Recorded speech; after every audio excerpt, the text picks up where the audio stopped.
A copper crown, the 1980 British two-pence coin. In the quiet, echoing halls of the Royal Mint, deep inside Llantrisant, Wales, a moment in history was being forged in 1980.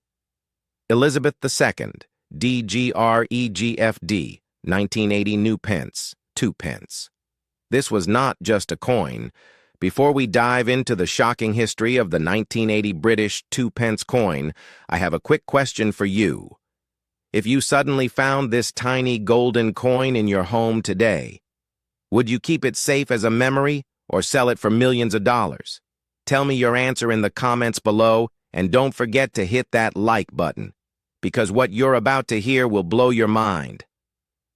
On the front side, Obverse, the shining copper-plated steel surface carried a portrait that millions recognized instantly.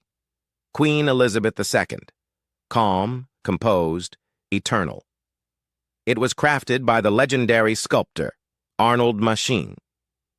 Machin's portrait first appeared on British decimal coins in 1968, and by 1980 it had become a powerful emblem of a modernizing monarchy.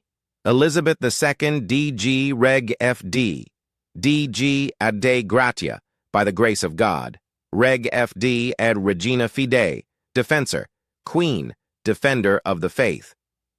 On the reverse side stood a proud heraldic symbol, the Tudor crown, a powerful emblem of England's ancient monarchy, new pence. Why new pence? They shifted from the complicated old system to decimal currency, which makes it historically unique.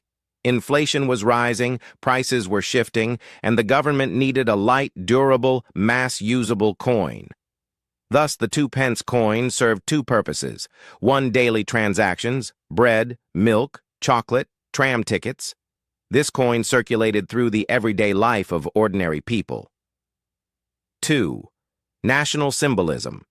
A message that the monarchy stands firm. Originally made in bronze, the 2-pence coin gleamed with a warm reddish shine. Bronze ages gracefully. It darkens, deepens, and matures.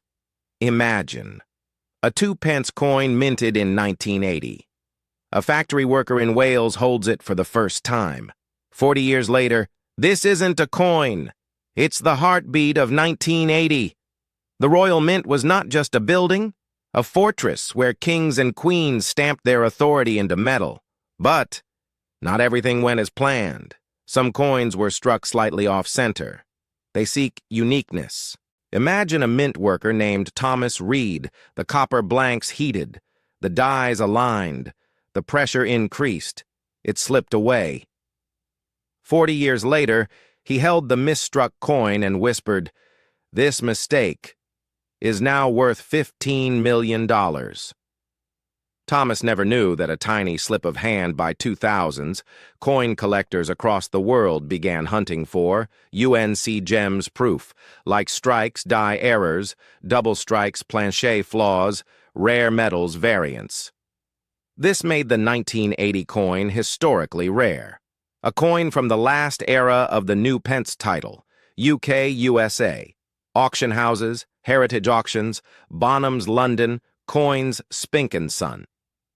1980 was a turning point for Britain. Technology was rising, people were shifting from old industries, economy changing, monarchy modernizing, and identity a reminder. The Tudor crown on the reverse represented history. Queen's portrait represented continuity, and new pence represented evolution. Bronze coins age, they darken, they lose shine.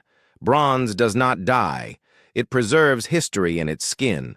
Every scratch, maybe it was dropped on a London street, maybe it was part of a child's piggy bank, maybe it traveled with a British soldier.